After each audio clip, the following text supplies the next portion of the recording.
Assalamualaikum warahmatullahi wabarakatuh. Salam sejahtera untuk kita semuanya. Perkenalkan, saya Raudah Nasution, salah satu dosen di program studi Sistem Informasi D3 Kampus Kota Bogor, Universitas Bina Sarana Informatika. Pada kesempatan kali ini, saya akan menjelaskan salah satu mata kuliah yang saya ampu di program studi Sistem Informasi, yaitu mata kuliah Sistem Informasi Manajemen. Adapun tujuan video ini adalah sebagai syarat dari sertifikasi dosen, yaitu pernyataan diri dosen pada unjuk kerja Tridharma Perguruan Tinggi atau PDD UKTPT bidang pengajaran. Izinkan saya untuk menyampaikan beberapa penjelasan mengenai mata kuliah yang saya ampu. Pada video kali ini ada beberapa outline yang akan saya jelaskan. Yang pertama adalah mengenai deskripsi mata kuliah, kemudian ada capaian pembelajaran, ada materi pembelajaran, metode pembelajaran, sistem penilaian, serta rekaman video pembelajaran. Berikut adalah identitas mata kuliah yang saya ampu di program studi Sistem Informasi, yaitu salah satunya adalah mata kuliah Sistem Informasi Manajemen dengan kode 240. Mata kuliah ini dilaksanakan di semester 3, di mana bobot SKS-nya nanti sebanyak 3 SKS. Berikut adalah deskripsi dari mata kuliah ini. Pada mata kuliah Sistem Informasi Manajemen, deskripsinya adalah menjelaskan tentang konsep dasar sistem informasi, sampai dengan menganalisa sistem informasi, menjabarkan ide atau gagasan karya cipta berbasis iptek dalam bentuk prototipe. Mahasiswa diberikan pemahaman tentang karakteristik sistem informasi, dan dilanjutkan dengan studi kasus menganalisa sistem informasi dari jurnal hasil penelitian. Kemudian, mahasiswa merancang sistem informasi berbentuk prototipe menggunakan mockup.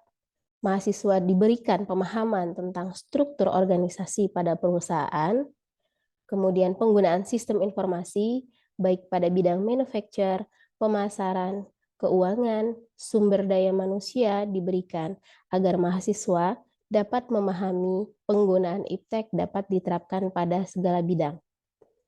Pentingnya pengamanan efisiensi sistem informasi serta pengendalian sumber daya sistem informasi diperlukan agar pemanfaatannya menjadi optimal untuk menyiapkan diri dalam menghadapi transformasi digital di era revolusi industri 4.0. Berikut adalah capaian pembelajaran lulusan, di mana terdiri dari beberapa antara lain terdiri dari sikap, kemudian pengetahuan, kemudian keterampilan umum, juga keterampilan khusus. Ini adalah indikator-indikator daripada capaian pembelajaran lulusan atau CPL. Dari sikap, ini menunjukkan sikap bertanggung jawab atas pekerjaan di bidang keahliannya secara mandiri. Pada indikator pengetahuan, menerapkan konsep berbagai metodologi pengembangan sistem informasi, menerapkan konsep berbagai perangkat dan metode untuk menganalisa aliran dan struktur informasi dalam proses organisasi, mampu bekerja sama dalam tim, mandiri, dan bertanggung jawab terhadap pekerjaannya. Indikator keterampilan umum mampu menyusun laporan hasil dan proses kerja secara akurat dan sahih, serta mengkomunikasikannya secara efektif kepada pihak yang membutuhkan, mampu bekerja sama, berkomunikasi, dan berinovatif dalam pekerjaannya. Dan yang terakhir adalah indikator keterampilan khusus. Ini adalah bagaimana capaian pembelajaran lulusan nanti mampu menganalisis kebutuhan sistem informasi. Berikut adalah capaian pembelajaran mata kuliah atau CPMK. Mampu menjelaskan dan mengidentifikasi konsep dasar sistem informasi manajemen, serta menganalisa karakteristik sistem informasi, mampu menjelaskan sistem informasi dan CBIS atau Computer Based Information System dengan membangun rancangan aplikasi sistem informasi menggunakan mockup, mampu menjelaskan sistem informasi manajemen dalam manajemen dan organisasi, serta mampu menentukan jenis struktur organisasi pada perusahaan, mampu menjabarkan ide atau gagasan karya cipta berbasis iptek, serta menganalisa latar belakang permasalahan, solusi, pengembangan, dan manfaat program, mampu menentukan metodologi sistem informasi yang akan digunakan dalam perancangan karya cipta berdasarkan sumber referensi. Mahasiswa mampu merancang desain dan menganalisis sistem informasi menggunakan aplikasi dalam bentuk mockup. Kemudian mahasiswa diharapkan mampu menganalisa mengenai transformasi digital yang terdapat pada jurnal. Dan yang terakhir, capaian pembelajaran mata kuliah ini mampu membangun rancangan dari sebuah ide serta gagasan kreativitas berbasis iptek dalam bentuk mockup dan dilakukan secara berkelompok.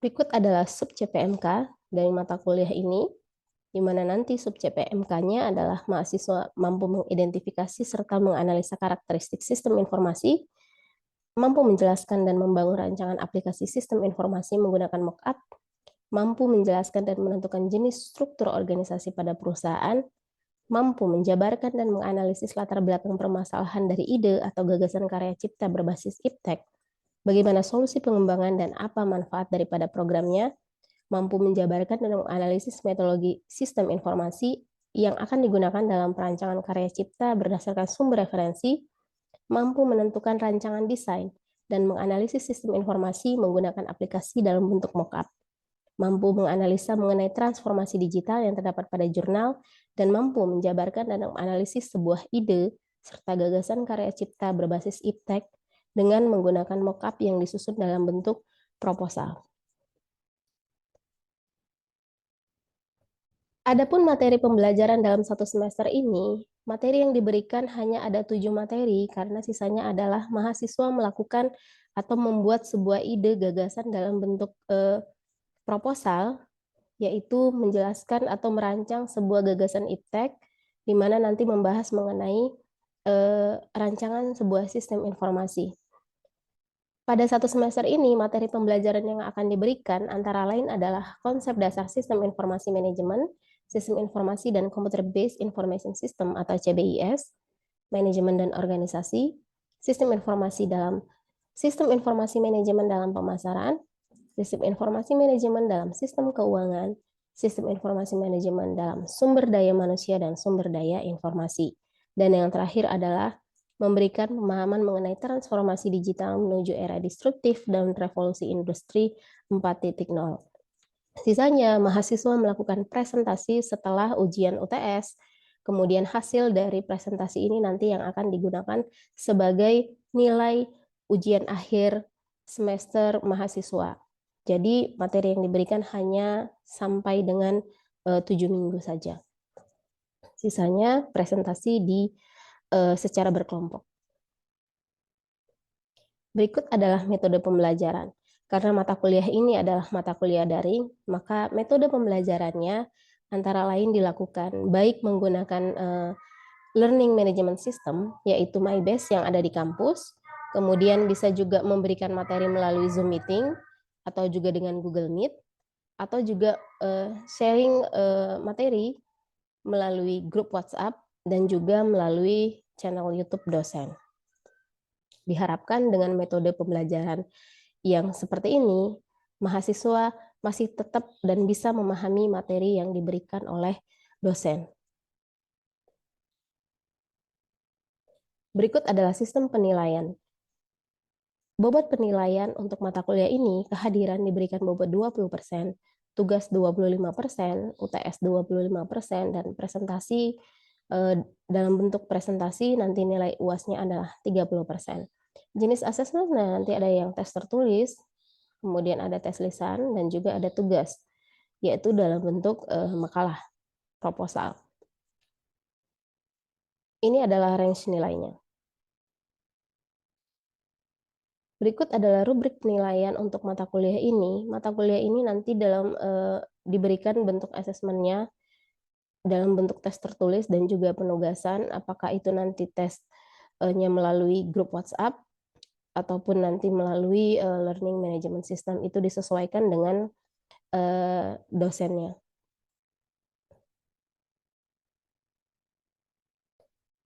Berikut adalah rekaman video pembelajaran mata kuliah Sistem Informasi Manajemen. Semoga video ini bermanfaat. Terima kasih. Assalamualaikum warahmatullahi wabarakatuh. Oke, selamat pagi. Assalamualaikum warahmatullahi wabarakatuh. Waalaikumsalam warahmatullahi wabarakatuh. Oke ya, pada pertemuan kali ini adalah pertemuan pertama kita di perkuliahan Sistem Informasi Manajemen. Insya Allah 1 semester ke depan saya akan menjadi dosen pengampu mata kuliah ini. Ya, nah biasanya di pertemuan pertama ini kita itu memberikan perkenalan, kemudian memberikan sedikit review nanti ke depannya materi kita nanti seperti apa ya. Nah, sekarang kita kenalan dulu. Kalau kodenya saya di sana itu kan RHN ya kodenya ya. RHN itu adalah Raudah Nasution. Kemudian saya mengajar di BSI itu dari tahun 2009 ya, 2009. Kemudian program studi adalah program studinya dari Sistem Informasi Fakultas Teknik dan Informatika. Nah, untuk akademik, dulunya saya S1-nya itu di STT Telkom Bandung yang lulus tahun 2008 dan S2-nya itu adalah di BINUS lulus tahun 2014 ya. Nah, untuk peraturan di perkuliahan ini, saya memberikan aturan pada perkuliahan kita, karena perkuliahan kita ini adalah perkuliahan daring ya. Jadi jangan lupa untuk selalu melakukan absensi di e-learning-nya, di MyBase-nya. Kemudian nanti kalau misalnya saya memberikan tugas, tolong dikerjakan tugas-tugas yang ada di sana. Tugas-tugas ini bisa berupa bentuknya adalah Google Form nanti ya, pilihan ganda yang ada saya berikan di link Google Form, ataupun tugasnya adalah dalam bentuk resume artikel ilmiah ya. Nah, baik tugasnya itu bisa berkelompok ataupun tugasnya individu ya. Seperti itu. Kemudian untuk 1 semester ke depan ini perkuliahan kita ini adalah perkuliahan KBK, artinya nanti ada tugas atau proyek yang akan teman-teman mahasiswa kerjakan sebagai nilai UAS-nya.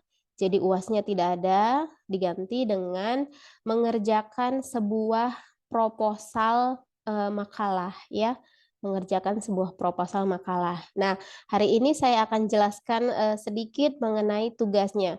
Kenapa dikasih tahu di awal, Bu, untuk tugasnya? Ya, karena supaya ini kan membuat proposal ya, membuat proposal yang harus baik, yang harus bagus. Dari awal sudah diberitahu kepada teman-teman di sini supaya nanti hasil akhirnya lebih baik. Jadi dikerjakannya pelan-pelan aja. Sambil materi disampaikan, sambil juga dikerjakan tugas-tugasnya ya. Nah, untuk pertemuan pertama ini kita membahas nanti mengenai konsep dasar informasi, konsep dasar sistem dan informasi. Kita akan belajar sistem itu apa, informasi itu apa. Tetapi sebelum itu ada penjelasan mengenai tugas UAS yang akan teman-teman kerjakan. Karena ini mahasiswanya sekitar 10 ya, jadi saya bagi 2. Ada 2 kelompok, 5 orang untuk 1 kelompok ya. Jadi dalam satu kelas ini ada 2 kelompok ya. Jadi tugasnya adalah membuat proposal dengan tujuan menciptakan ide atau gagasan karya cipta berbasis iptek. Ide karya cipta ini tidak meniru produk baik di dalam dan luar negeri kecuali memodifikasi prinsip atau fungsinya. Proposalnya dibuat dalam bentuk makalah dan dipresentasikan secara berkelompok. Ya, jadi nanti teman-teman akan membuat ide berbasis iptek, ilmu pengetahuan dan teknologi yang ada ya, yang bisa kamu lihat sebenarnya kan katanya tidak boleh meniru ya, tetapi boleh memodifikasi. Misalnya kamu lihat ada sebuah iptek, gagasan iptek yang sudah ada, tetapi saya mau modifikasi, silahkan boleh. Jadi nggak boleh plek-plek meniru ya, tetapi merubah sedikit ataupun menambahkan itu boleh. Nah, proposal ini dibuat dalam bentuk makalah. Kemudian nanti akan dipresentasikan secara berkelompok setelah setelah ujian tengah semester. Dipresentasikan secara berkelompok. Catatannya untuk presentasi seluruh anggota kelompok harus hadir. Kalau tidak, nanti nilai yang tidak hadir itu nilai UAS-nya adalah 0. Ya, nilai UAS-nya 0. Jadi tolong diperhatikan ya. Nah, ini adalah tugas yang akan teman-teman kerjakan. Batas waktunya berapa lama, Bu? Dari sekarang saya kasih tahu sampai nanti batas waktunya ketika UTS ya. Nanti di pertemuan 9 kita masih ada materi, barulah di pertemuan ke-10 pengumpulan tugas. Jadi waktunya masih lama. Sekitar 2 bulan masih cukup ya. Masih cukup waktunya untuk mengerjakan ini. Sekarang teman-teman silahkan memikirkan ide atau gagasan karya cipta berbasis iptek apa yang akan digunakan untuk dijadikan sebagai tugas UAS ini. Kita kan belajar di sini mengenai sistem informasi manajemen. Kemudian kita harus tahu dulu pengertian dari sistem itu sebenarnya apa, ya. Pengertian dari informasi itu apa. Nah, sekarang kita lihat di sini. Sistem itu apa? Menurut Gordon B. Davis, sistem ini adalah seperangkat unsur-unsur yang terdiri dari manusia, ada alat, ada konsep dan prosedur yang dihimpun menjadi satu untuk maksud dan tujuan bersama ya. Jadi yang paling penting yang harus digarisbawahi adalah adanya manusia, alat, konsep dan prosedur. Dengan maksud ada maksud dan tujuan. Di akhirnya nanti ada maksud dan tujuan. Itu menurut Gordon B. Davis. Kalau menurut Raymond McLeod ini adalah sekelompok elemen yang terintegrasi dengan maksud yang sama untuk mencapai suatu tujuan. Jadi, kalau menurut saya, kesimpulan daripada sistem ini adalah harus ada 3 unsur yang ada di dalamnya. Itu akan menjadi sebuah sistem. Yang pertama adalah ada people-nya atau manusianya atau orangnya. Yang kedua adalah ada prosesnya atau konsep dan prosedurnya. Yang ketiga adalah ada teknologinya atau alatnya. Jadi dikatakan sistem ini adalah harus ada 3, people, proses, dan teknologi. Nah, 3 ini harus ada di dalam sistem. Kalau 3-3 ini nggak ada, maka dia tidak bisa dikatakan sebagai sistem. Nah, kemudian kenapa 3-tiganya harus ada? Untuk apa? Untuk dimaksudkan adanya tujuan bersama. Ya, yang paling dasar sekali kalau kita katakan sistem, contoh yang paling dasar adalah ketika kita sekolah dulu, sistem yang paling penting itu, yang paling dasar itu adalah bukan berbasis iptek ya, sistem pencernaan. Itu adalah sebuah sistem, contohnya ya, sistem pencernaan. Karena di dalamnya itu ada people-nya, ada prosesnya, ada teknologinya ya. Teknologi di sini kan bisa alat, tidak harus bentuk komputer ya. Ini kan sistem pencernaan itu kan bukan yang berbasis sistem informasi ya. Dia adalah sebuah contoh daripada sistem. Jadi misalnya eh, apa ininya prosedurnya bagaimana nih kalau misalnya sistem pencernaan makanan masuk ke mulut gitu kan, makanannya kalau kalau sistem pencernaan kan nggak bisa makanan itu langsung masuk ke lambung, dia pasti melalui mulut dulu. Kemudian di mulut ini ada alat yang dilakukan, apa itu gigi ya kan, gigi yang bekerja di sana melumat makanan. Kemudian ada prosedurnya, kalau dari mulut nggak bisa langsung ke lambung, dia melalui tenggorokan, kerongkongan ya, ada salurannya, kemudian ke lambung, kemudian kemana? Ke usus, sampai diproses sampai di akhir. Itu adalah sistem. Nah, nanti kita lihat kalau sistem informasi seperti apa. Harus ada orangnya, harus ada manusianya, kemudian harus ada prosedurnya, prosesnya harus ada dari A ke B misalnya. Dari B nanti setelah B baru ke C, ya contohnya kayak gitu. Yang contoh yang paling dasar dari sebuah sistem itu yang kalau kita lihat sekarang adalah yang kita lakukan sekarang adalah sistem absensi. perkuliahan ya. Sistem absensi perkuliahan itu adalah ada orangnya. Orangnya siapa? Saya sebagai dosen dan kamu sebagai mahasiswa ya. Kemudian ada prosedurnya, ada prosesnya. Prosesnya gimana, Bu? Prosesnya adalah kamu bisa absen, harus sesuai dengan waktunya, dan itu pun syaratnya adalah dosennya harus absen dulu, baru mahasiswanya bisa absen, begitu ya. Kemudian nanti ada teknologinya. Teknologinya yang mana? Misalnya yang berbasis web ini, yang MyBase ini sebagai teknologinya, ya. Seperti itu contoh daripada sebuah sistem informasi. Jadi kalau saya katakan nih, kira-kira apa tadi yang 3 unsur daripada sistem itu ada apa aja? Silahkan. Hafiz. Manusia, Oke, alat, konsep, Anissa. dan prosedur. Oke. Ada Manusia alat, dan ada konsep, ada manusianya. Atau tadi yang saya sebutkan 3, ada people-nya, ada prosesnya, dan ada teknologinya. Ya, benar ya? Jadi kalau saya katakan nih, Dewi, di dalam sistem ini harus ada 3 unsur, ada apa aja? Manusia, alat, sama konsep. Oke, manusia, Prosedur. alat, dan konsep. Konsep ini bisa sama dengan prosedur. Atau yang gampang, ada people-nya, ada prosesnya, dan ada teknologi. Ada 3 ya, ada 3 unsurnya. Di dalam sistem ada 3 unsur, apa aja? Ada people-nya, ada prosesnya, dan ada teknologinya. Begitu ya. Tadi salah satu contoh daripada sistem informasi yang saya kasih contoh yang tadi. Apa contoh sistem informasi tadi yang saya sebutkan? Ada sistem absensi.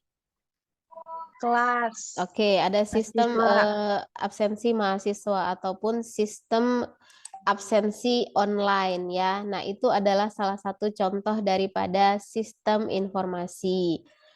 Nah, kemudian kita lihat di sini, itu tadi pengertian daripada sistem. Sekarang kita lihat karakteristik dari sistem ada apa aja. Karakteristik dari sistem yang pertama ada yang namanya komponen. Ya, komponen ini adalah objek apa yang terlibat di sistem. Kemudian yang kedua ada yang namanya lingkungan luar atau environment. Yang ketiga itu adalah batasan. Yang keempat adalah interface, tampilan ya, tampilan antarmuka. Yang kelima itu adalah input. Input itu apa? Masuk.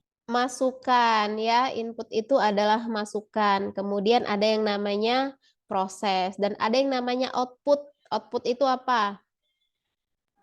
Keluar, Hasilnya. Bu. Hasil atau keluarannya ya. Output itu adalah hasil atau keluarannya. Yang kita lihat kan tadi ada input, ada proses, dan ada outputnya atau hasilnya. Dan ada goalnya atau sasarannya ya. Ini adalah karakteristik daripada sistem.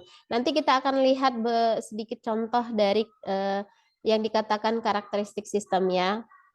Kemudian sekarang kita lihat ada yang namanya klasifikasi sistem. Sistem itu ada yang namanya sistem abstrak. Berarti sistem abstrak ini adalah yang tidak tampak ya, kayak sistem agama itu kan abstrak ya. Sistem fisik ini yang terlihat, misalnya sistem komputer. Kemudian ada sistem alamiah. Sistem alamiah ini yang kayak misalnya sistem alamiah ini adalah tata surya misalnya ya. Kayak pencernaan itu sebenarnya kan sistem alamiah ya. Kita nggak bikin gitu. Itu sudah diciptakan oleh Tuhan gitu. Itu sistem alamiah.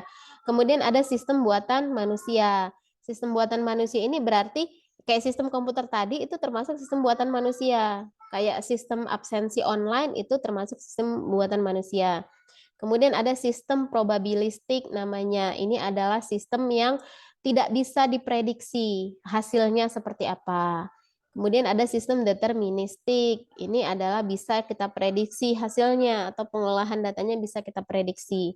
Dan ada sistem tertutup dan sistem yang terbuka. Ini adalah klasifikasi sistemnya. Kemudian, nah, kita masuk ke dalam konsep dasar informasi. Konsep dasar informasi kita akan lihat apa yang dimaksud dengan informasi ya. Informasi itu, nah ini ada nih, ada penggambarannya. Informasi itu adalah ini data, kemudian diproses, keluarlah informasi. Jadi informasi itu adalah hasil pemrosesan dari data ya. Oke ya. Jadi informasi itu apa? Hasil pemrosesan data, Bu. Iya, betul. Jadi informasi ini adalah hasil dari pemrosesan data. Ini ada data-data diproses menghasilkan sebuah informasi atau information bahasa Inggrisnya. Datanya apa aja? Datanya itu bisa kumpulan fakta, bisa kumpulan angka, bisa yang belum diolah, yang pasti belum diolah datanya ya, bisa kumpulan huruf, diolahlah data ini ke dalam bentuk seperti ini misalnya ya, diolah atau diproses menghasilkan sebuah informasi ya. Contohnya misalnya kan ada data mahasiswa, ada data nilai ya. Nanti ketika diolah nanti akan muncul sebuah informasi. Misalnya informasinya apa? Informasinya adalah bahwa kelas ini kelas 646A25 ini adalah kelas yang nilainya tinggi-tinggi. Semua dapat A misalnya. Kelas ini adalah kelas yang selalu rajin masuk, semua mahasiswanya absensinya 100%. Nah, itu adalah sebuah informasi. Munculnya informasi karena adanya pengolahan atau adanya data yang diproses. Ada pemrosesan data di sana. Seperti itu ya. Nah, kemudian ini ada kualitas informasi. Kualitas informasi ini ada 3, apakah akurat, relevan, atau tepat waktu. Akurat itu yang seperti apa? Berarti informasinya itu yang benar, yang lengkap, yang benar. Kemudian ada relevan. Relevan itu adalah bermanfaat. Informasi itu bermanfaat bagi yang membutuhkan informasi. Kemudian tepat waktu. Informasinya itu sesuai dengan waktunya, tidak memberikan informasi yang udah lewat, ya, tidak memberikan informasi yang udah lewat. Contohnya misalnya kita butuh sebuah informasi, contohnya misalnya teman-teman di sini mau ke kampus tetapi membutuhkan sebuah informasi, saya bawa kendaraan, kira-kira jalanan macet atau tidak. Nah, informasinya harus akurat. Benar nggak ini jalanan macet? Relevan nggak? Sesuai nggak yang saya butuhkan? Saya mau jalan, berarti kan memang saya butuh informasi jalanan macet atau enggak. Dan tepat waktu. Yang sekarang macet apa enggak? Bukan yang kemarin yang ada macetnya. Nah, seperti itu ya. Jadi ini adalah kualitas daripada informasi. Nah, ini contoh dari Hospital Information System. Ini adalah contoh dari sistem informasi rumah sakit ya. Kita lihat di sini. Contohnya, ini adalah contoh dari sebuah sistem informasi sebuah rumah sakit. Mulai dari pendaftaran, yaitu registrasi, sampai dengan nanti dia kembali pulang. Nah, di dalamnya kan diproses. Ada yang diberi tindak,